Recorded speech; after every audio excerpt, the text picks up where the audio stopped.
righty, Stephen Jankvik with Strong Dogs. It has been a minute since I just talked to you one-on-one in front of the camera. So to give you a little heads up of what I am planning to do a bunch of these little talking videos, but also make them into a podcast. Reason being, that's already in the crate. Reason being is because I like to create and try new things and do new things. So this is my attempt at a quote unquote podcast, but I can also do the video version on YouTube on this channel.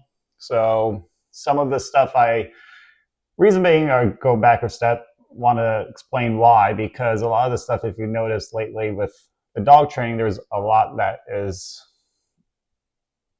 there's a lot of crossover into regular day-to-day life and things that I'm also interested in besides just dog training. I mean, I would get bored out of my mind if all I did was how-to videos and how to make your dog spin and sit and things like that.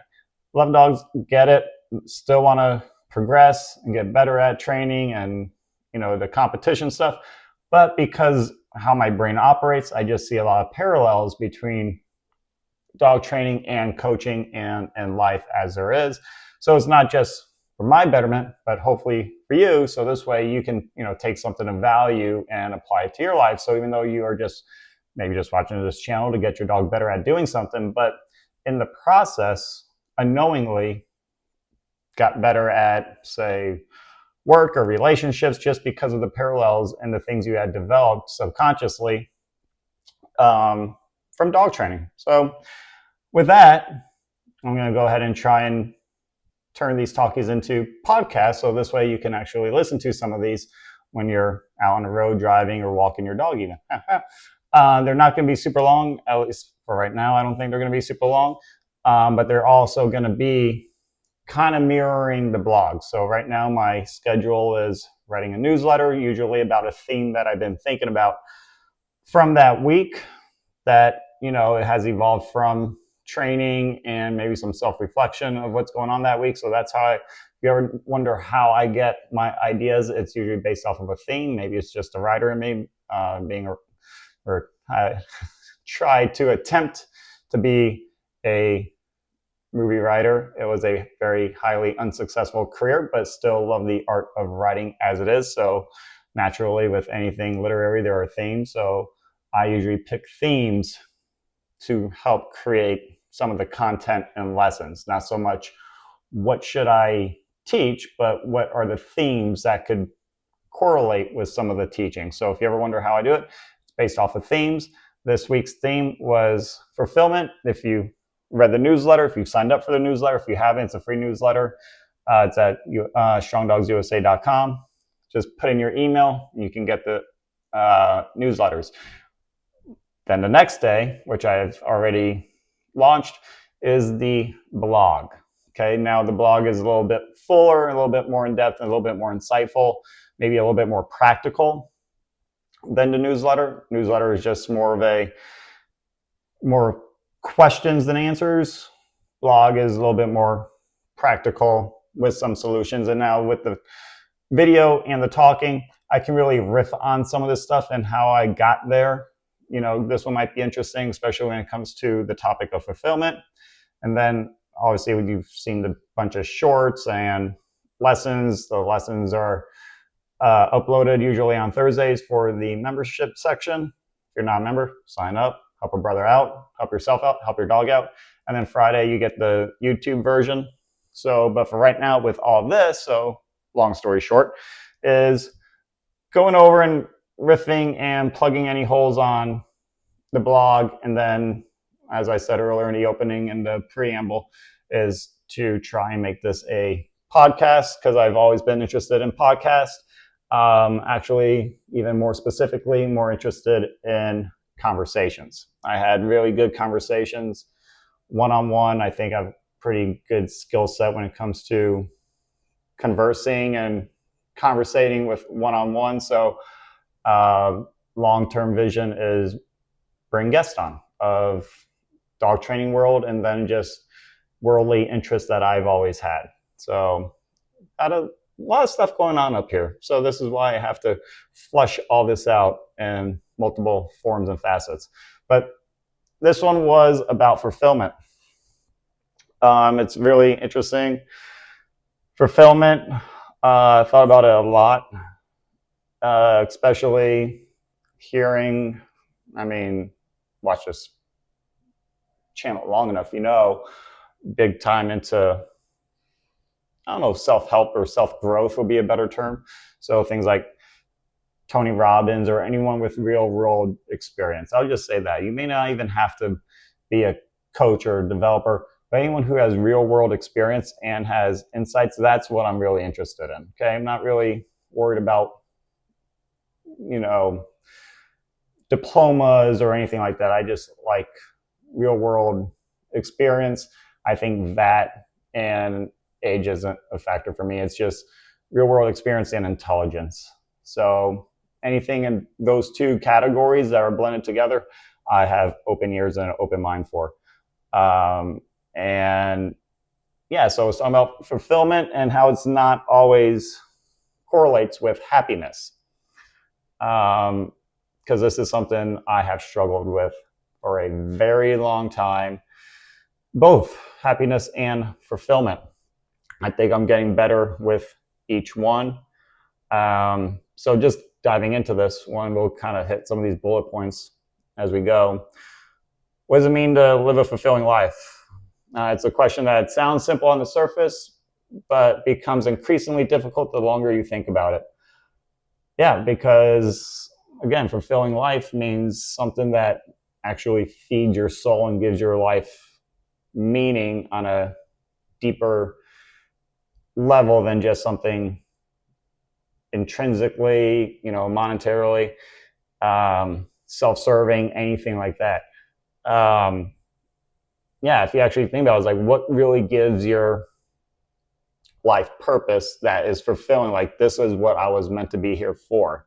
Most people spend their lives pursuing fulfillment without ever defining what it actually is. I think everyone's own life and own journey can answer that question. Everyone's fulfillment is totally different, and that's totally okay because we're all different people with different preferences and needs. So everyone's own is going to be unique to them. But we all chase kind of the same thing. We chase money, relationships, accomplishments, recognition, status, experiences, believing fulfillment is waiting for us at the finish line. So we chase all these things, and I'm going to jump ahead here. I've accomplished a lot of those things and still felt totally unfulfilled. See, now that I'm doing like a podcast, I can actually get comfortable rather than being all rigid and shit, because I like to move around. My back gets stiff. Yeah, the assumption isn't, straightforward. Once you achieve something, well, now that, in my mind, once I achieve enough, whatever that enough is, again, more money, relationship, you got the girl, you got the boyfriend, accomplishments, whatever goals, however micro or macro that you wanted to accomplish, you finally got those. You got recognition, whether from usually your parents, hello, bosses, spouse, anyone you deem this is going to be, in my mind, so I can only go off of my mind, people who I've kind of felt superior towards me, or in a position that I wish I was in. So maybe it comes from a inferiority complex, minor, but definitely in the past was always chasing recognition from those I felt not necessarily emulate, but people that I deemed maybe more valuable than me based on their position or even with the money they made. Definitely worked hard at that one to undo some of that, because I realized it was just a underlying insecurity for me for not feeling like I was enough. So I thought if I proved myself to those people, that would be fulfilling, and wrong, it's not. The status, experiences, so because what happens is usually, and go back to recognition, realizing that I was chasing recognition from people, I really didn't even care about their validation in the first place. Because once I found out or learned more about these people, it was like, why would I ever want your validation in the first place? Because you don't align with me morally, ethically, professionally, any of those parameters. So why would I keep chasing that recognition? Because it's like chasing a girl that doesn't like you back. You're never going to get what you truly want. So that was something I had to grow out of and realize, hey, look, the only recognition that matters is, first of all, for myself, because I got to recognize, hey, I am enough. I am doing a lot. I am accomplishing stuff, even though it may not be on a big, grand scale yet. Doesn't mean I'm not doing stuff or chasing stuff or even trying. And even you got to give credit to when you actually try. Most people don't. But then once, again, I've gotten money, I had a income goal that I wanted, relationship, and I still felt totally unfulfilled. And because that finish line just keeps moving. It just keeps moving, and that's kind of the game of life.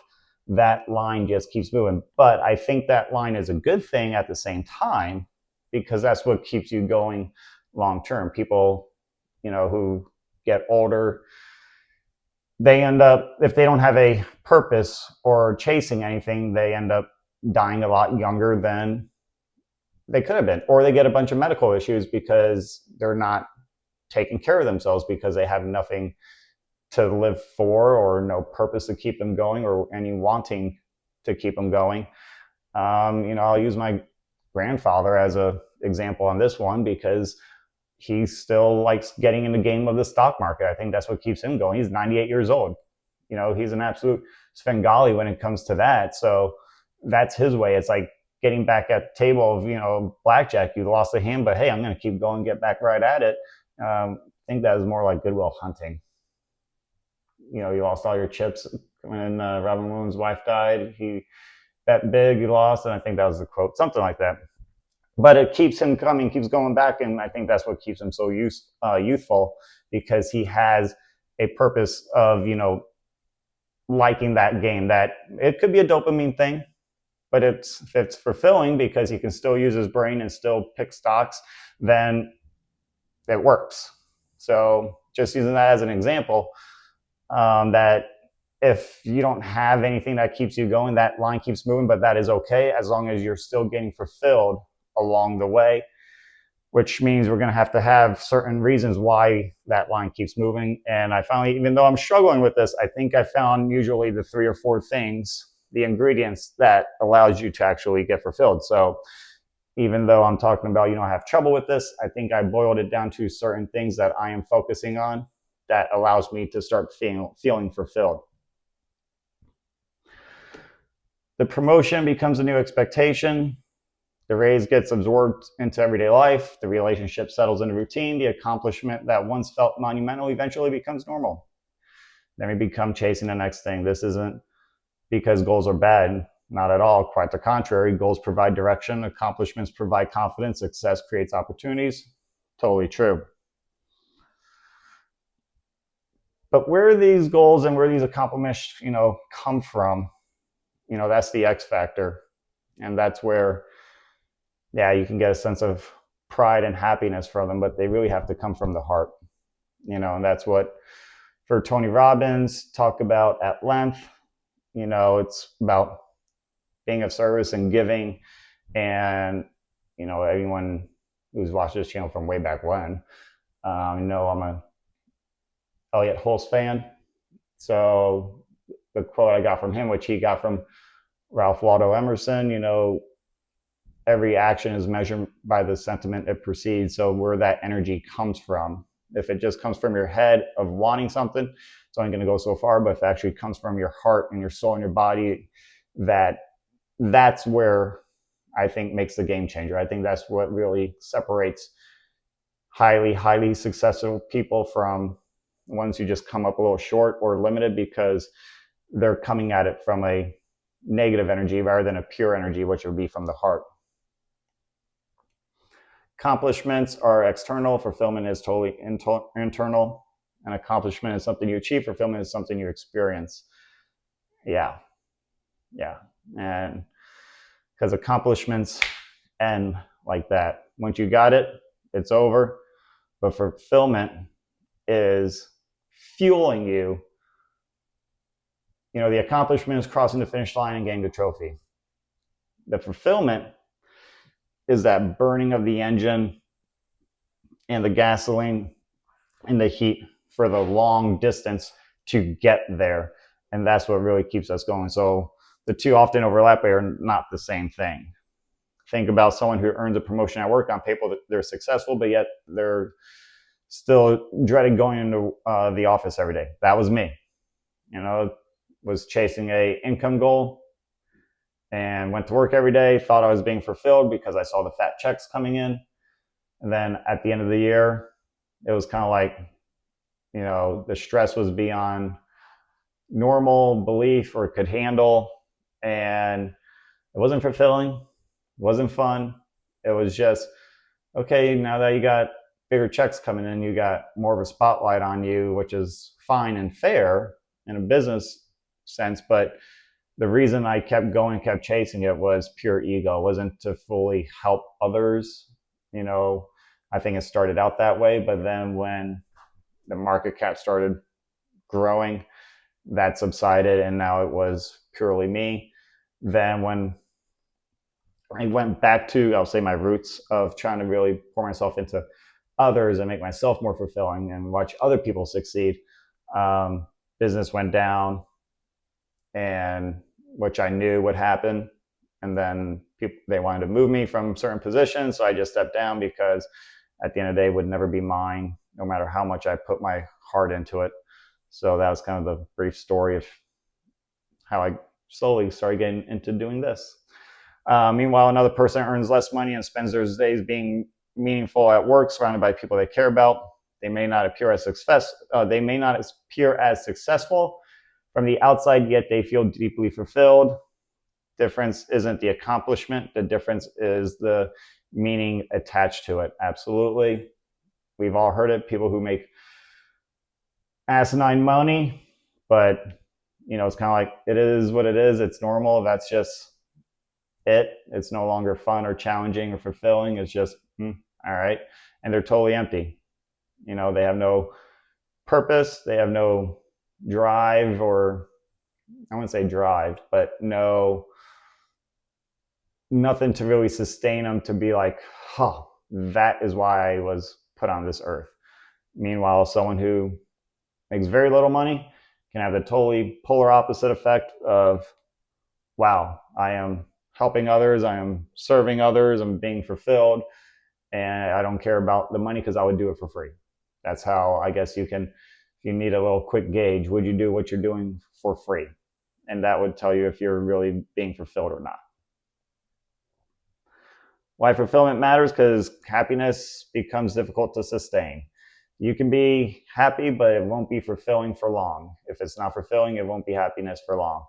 Because eventually that will be leading to burnout, negative thoughts, and just, I'm over this, and then more problems. And you've seen this with relationships and work and people who've had midlife crisis, because it didn't really do anything for their soul or their spirit. It didn't feed it.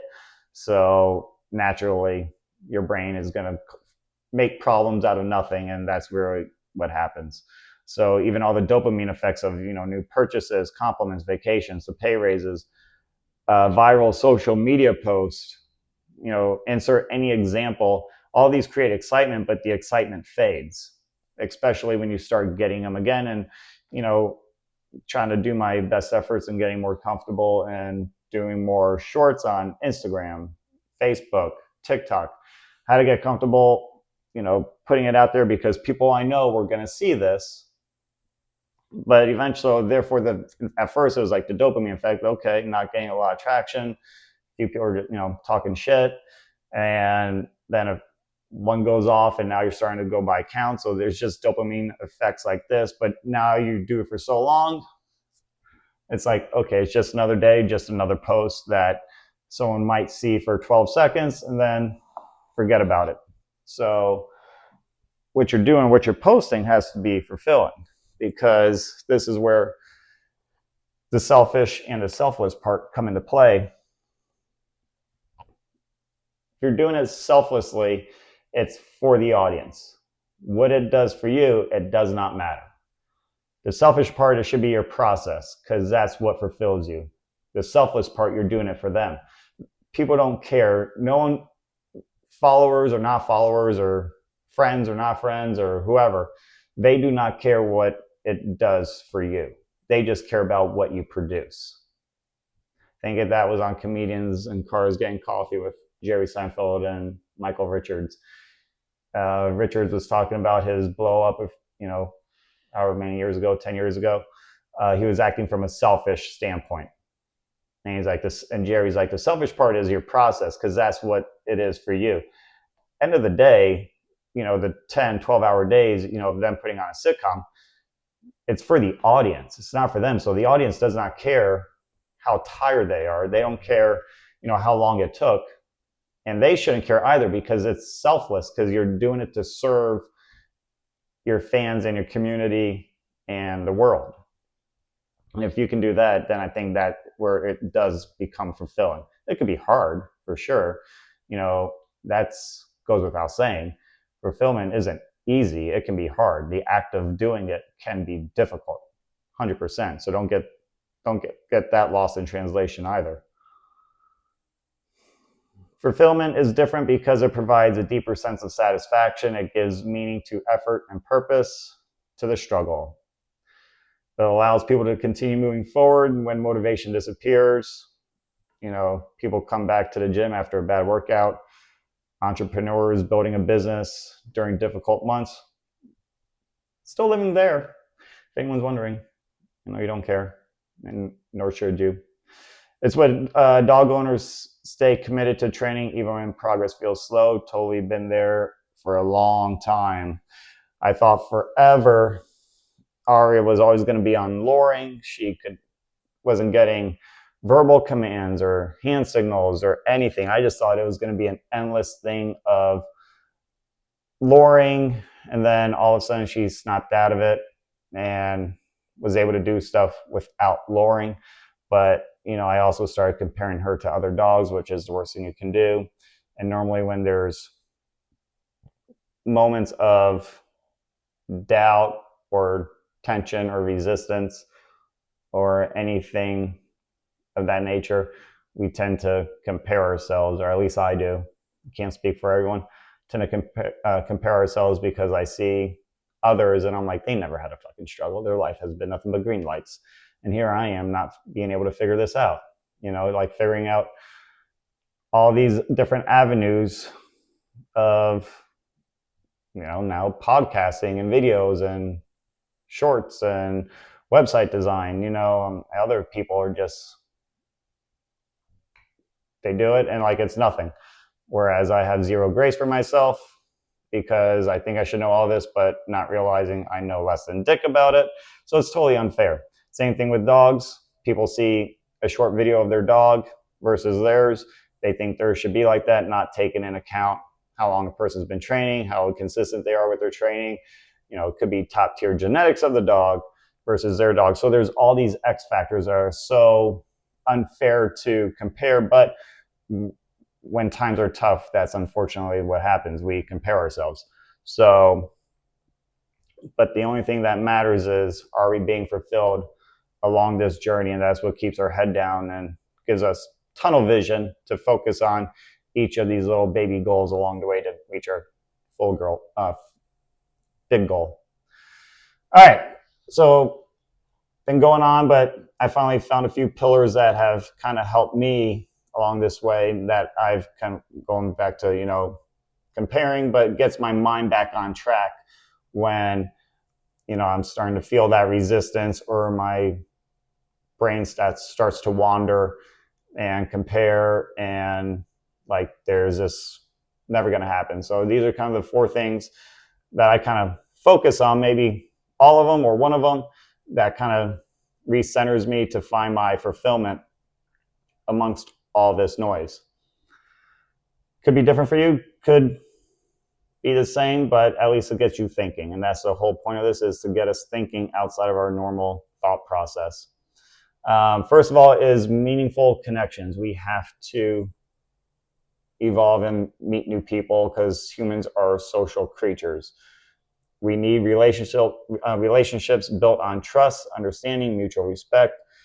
Meaningful connections give us a sense of belonging, remind us that our lives matter to others. When, yes, our lives matter to us for sure, and our lives should be our priorities to us, but it always feels good when our lives matter to other people. So other than maybe your spouse and your mother, we need other connections. We need friends. We need mentors. We need, even if called a villain to so much to beat, we still need those connections.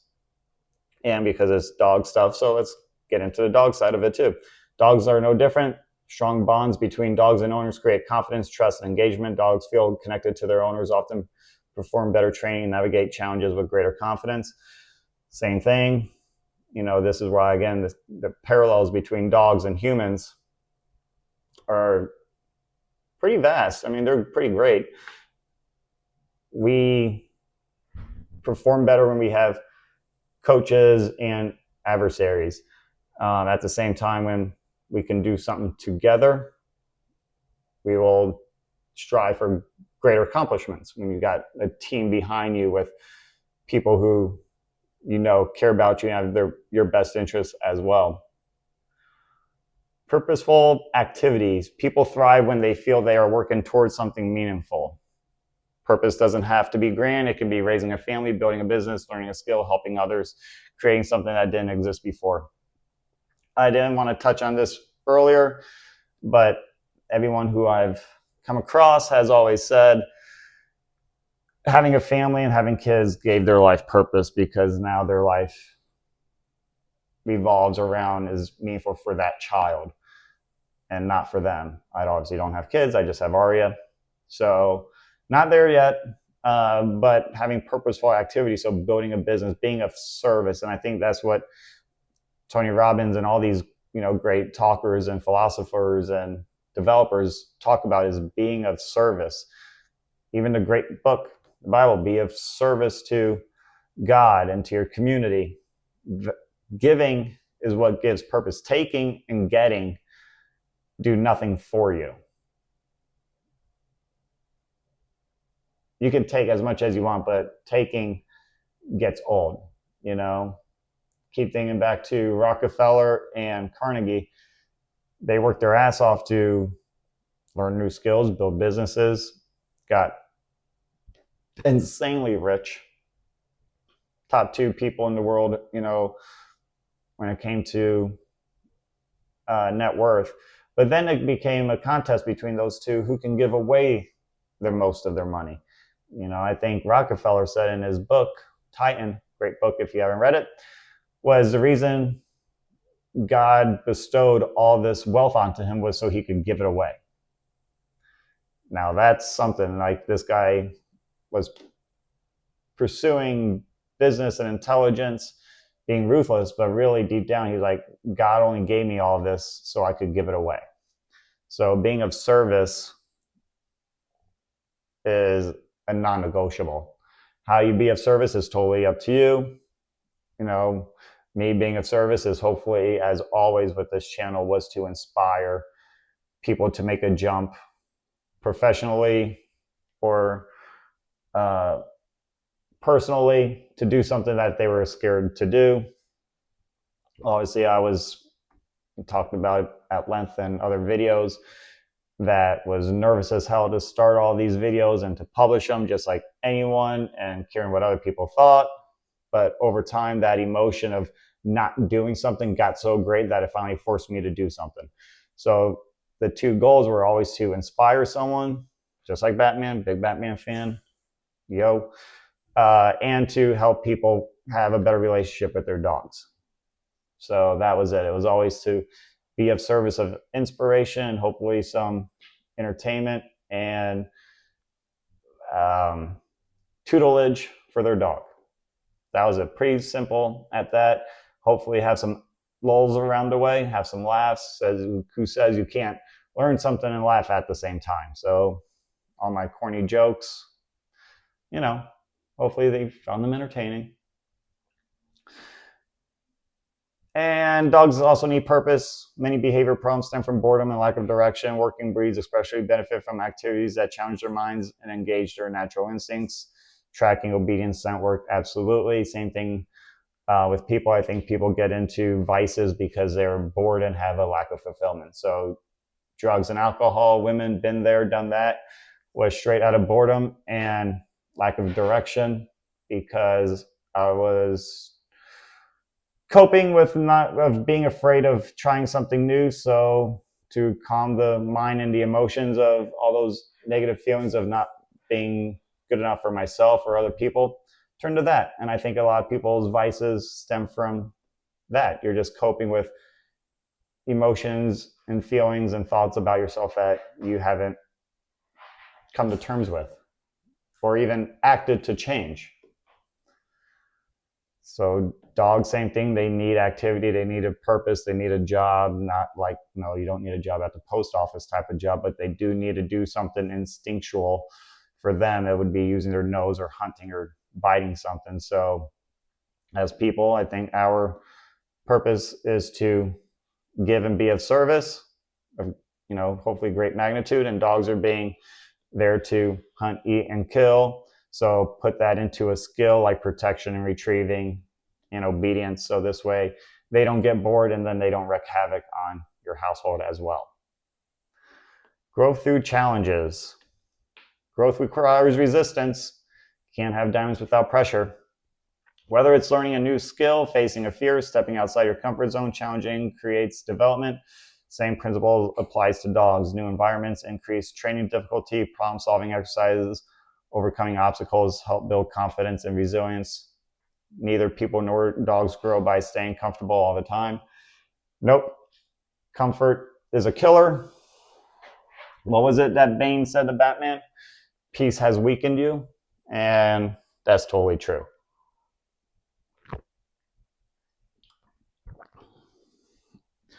I mean, if you're always comfortable, you're not going to have that tolerance or that resistance to keep going. You're going to quit at the first sign of adversity. And that's Tin Cup. And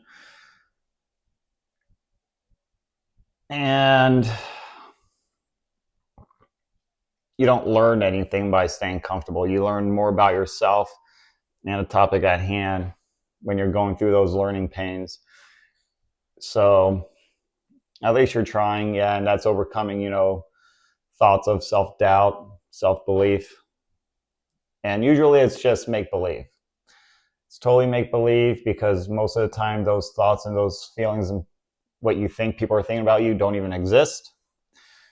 It's all in our imagination. It's all in our fear, just to keep us safe and at bay. But once you come to terms with that and you actually just jump, you'll be surprised that it's actually easier than you think. Whatever you're trying to do, it's actually a lot easier than you think. You just have to get out of your own way and those thoughts. I feel like I can talk more about that one.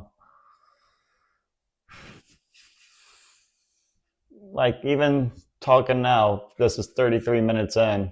Even though I have a little PowerPoint, I'm not talking to anyone other than a camera. I don't know. I was telling this story before, like when I was in high school, and public speaking was easy, read in class all the time, even after taking all the speech classes, because I couldn't say R's or whatever. But in middle school, high school, every teacher had me read in class. I don't know what it was. Didn't care, whatever. Then get to college, and all of a sudden my public speaking skills went in the toilet, and was huffing and puffing, was drinking a quart of vodka and taking some, probably a Xanax to calm the nerves, because I couldn't do it. It just, I don't know, freaked me out. My heart was beating, my hands were shaking, and maybe it was like a self-hypnosis thing that caused me to get to that point.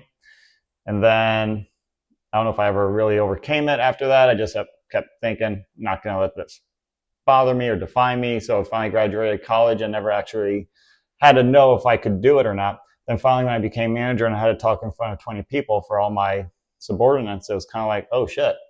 And it's like, no, we're not going to relive that. So now you're rehypnotizing. I had to rehypnotize myself. Like, okay, let's do this approach differently. Everyone always says, look at above the head or people in their underwear. And for me, that didn't work. I came to this conclusion independently, but later on, I found this through Jordan Peterson, which was I look at everybody in the eye. I looked at everybody in the eye, so this way I could feel like I'm having a conversation with one person rather than 27 people, and was able to do it that way. Now I'm talking in front of the camera for 35 minutes straight through, and feel like I'm doing okay. Probably hard on myself because I probably feel like I'm rambling on, but if I watch this in replay, it's probably a lot better than I think, or others may not even notice some of the nerves that I'm still dealing with. So point of all this is like that challenge of having to go through that pain taught me resilience again on a different level of, okay, don't let, something like that hold you back. Because if I kept thinking that way, I would never have been able to do all these videos for this long.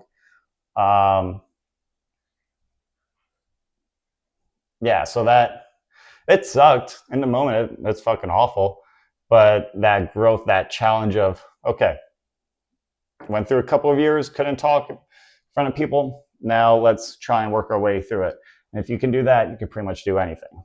So that growth and that challenge, that is just an example of, growth through challenge of adversity that easily could have put most people down, decide to rise up. So hopefully, a little something about myself can help you relate, and hopefully you can gain something from that as well. Whatever's challenging you is like, okay, I did it largely and in publicly of public speaking in front of large classes.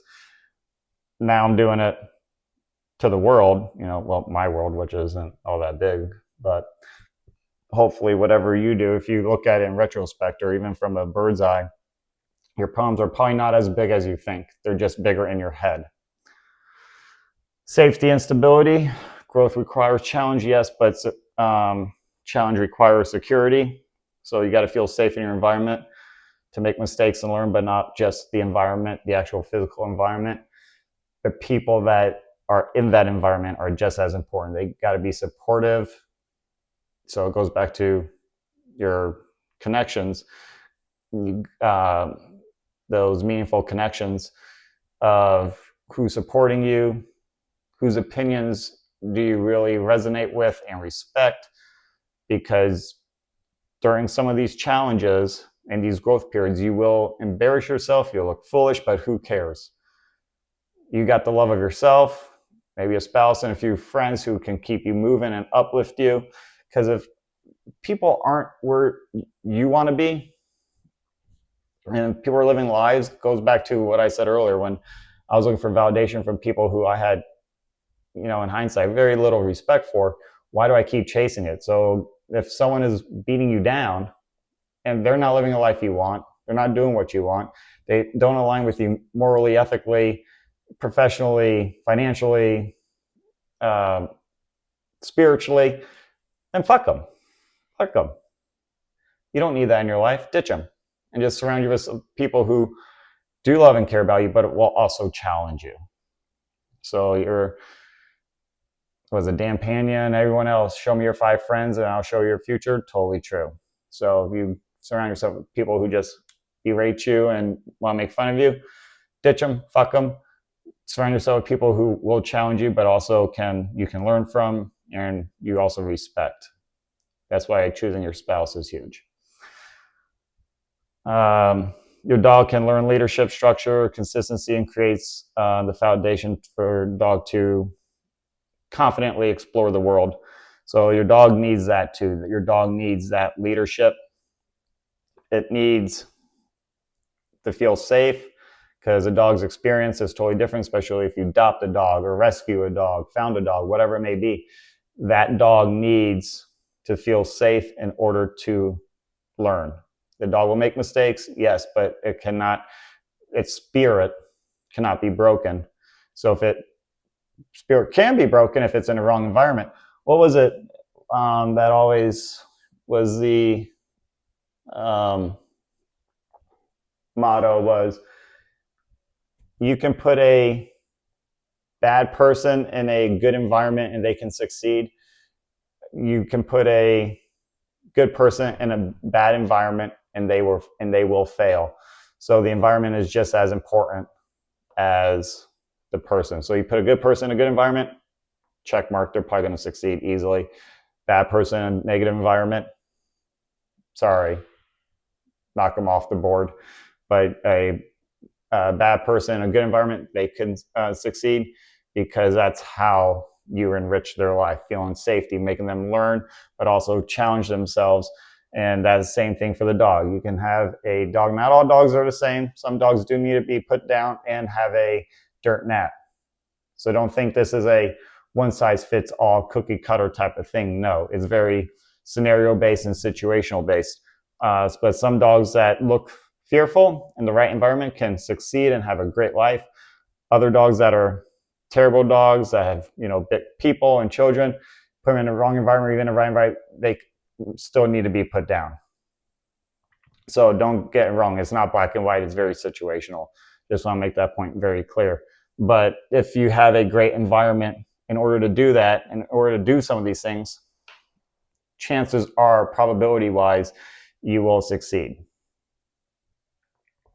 So these are some of the things that I always focus on when my head gets in a way and I question myself if this is very fulfilling, because it's just so much to put down and to work on, and my dreams and imaginations are so vivid of what I want this to be and where I want this to go that, all I do is just see work, and very little progress. And I usually find my most fulfillment, bring this all together, I find my most fulfillment is when I am creating something that benefits others, but that also challenges me. I guess that's the best antidote for me to say what fulfills me is me creating something that benefits others, but it still challenges me. So 2 things you can always focus on is, are your challenges or your goals just outside your reach? And I always say, do they scare you? So if you're looking at how to set up your goals, to chase something, whatever it may be, focus on these 2 things. Is it a goal that is just outside your grasp? It's doable, but there's work involved. And does it scare you a little bit? Because goal that's right outside, yeah, you're going to work hard. You're going to have to learn some things. You're going to have to learn some shit. But if it scares you, then you're going to have some growth as a person, being, okay, I was able to try and fail and keep going. I was able to make a fool of myself. It scared me a little bit, so I had to get over some nerves, but it proved to myself that I can handle more responsibility and more difficult situations. And I think those are just win-wins.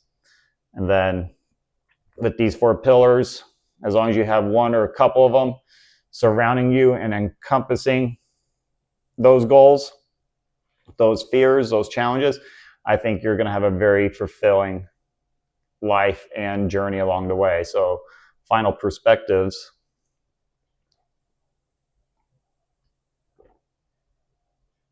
One of the reasons dogs teach us so much about life is because their needs are often simpler and easier to observe than our own. Dogs still need strong relationships, meaningful activity, appropriate challenges, structure, and security. Just like we do.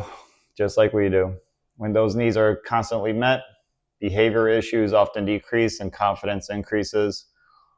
Humans aren't that different. We need connection, totally. We need people-to-people interactions, obviously, relationships, intimacy, sexual intimacy, emotional intimacy. Otherwise, you're going to end up like Tom Hanks on that island and you're talking to Wilson all damn day. We need human interaction. That's how we grow and have new ideas, original thoughts, new perspectives. We need purpose. We need, kids are often the first thing that people say, now I have a purpose, I have a why, it's for my kids. Not necessarily that's for everyone. Some people don't want kids, but you can still have purpose, which is serving the greater good, serving others, serving something bigger than yourself, serving a relationship, having a relationship with someone that they bring out the best of you, the best parts of you, and you want to be a better person for them.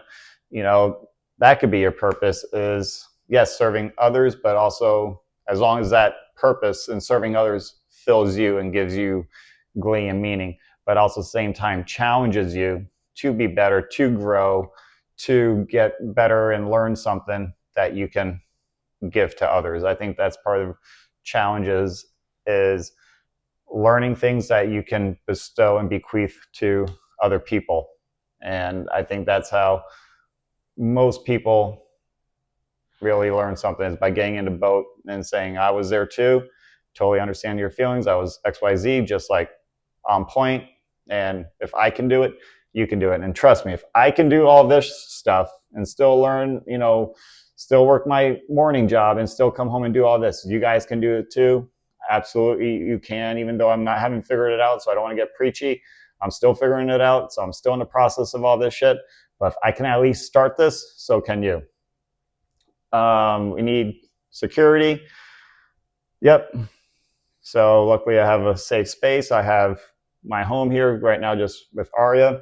But I also have a good close friend group and a girlfriend who support me. I usually challenge myself, but some of them can also challenge me too, because I can get in my head about stuff and be stubborn too, but at least those challenges make me challenge myself as well. So all these are connected. These are all connected, and that's the kind of one of those things that when I was writing all this and thinking about all this, I'm like, a lot of this stuff is connected. They're also very independent. Perhaps it's something we actively create through the way we live. Perhaps fulfillment isn't something we find once and keep forever. Fulfillment is continuous. It recharges you. It's like getting a big gulp and going back to the fridge. Oh, I need a little bit more fulfillment. Am I getting all this stuff? Yeah. Oof. Let me go. Ooh, yeah. It's, on a bad day, got a bit of a mood, kind of a gray mood. Okay. Is certain things comfortable? Yes. Money? Yes. Do I have a safe place here? Yes. Do I have 4 roofs and got food? Yes. Okay. Let me think a little bit smaller, get a little bit clearer about my thoughts and my emotions. Cool. Got all this. Let me take my big gulp, refill all this, because now I have a new perspective a little bit. I've challenged my thoughts. I've challenged my emotions. Got a good, meaningful connection for someone who put a new perspective in my way. Are my goals just as meaningful? Yes. Okay, maybe it's just fear that I have to overcome and was going through that. Okay, cool. Got it. Let's keep going. Now I got to refill my big gulp, recharged. Let's go run through that wall. Perhaps something we actively create through the way we live, not through accomplishments alone. Accomplishments are great once you get them, but then you got to restart over, rinse and repeat, go a little bit bigger, go a little bit harder, smarter too. But through growth, contribution, relationships, and meaningful pursuits, because at the end of the day, fulfillment may not be found at the finish line. It may be found in the pursuit itself. Absolutely, game changer. Because, just because you got the gold star, the ribbon, and the trophy, it doesn't last. It's kind of like Rocky at the end, when he is at the apex of his win, or except in the first one, he lost, but he accomplished his internal goal of just being able to survive the fight with Creed. But at the end of that, they're doing a celebration. Creed's winning, hoo-hoo. But he's hugging Adrian. He got his self-fulfillment. And then that freeze shot where he just stops, and it's that picture of him at the most apex, that fades. And guess what? It goes to the credits. But that pursuit is why we love that movie. And without that, keep pursuing, keep running through those walls, and hopefully this helps a little bit that you can do it. Yeah, and with that, done.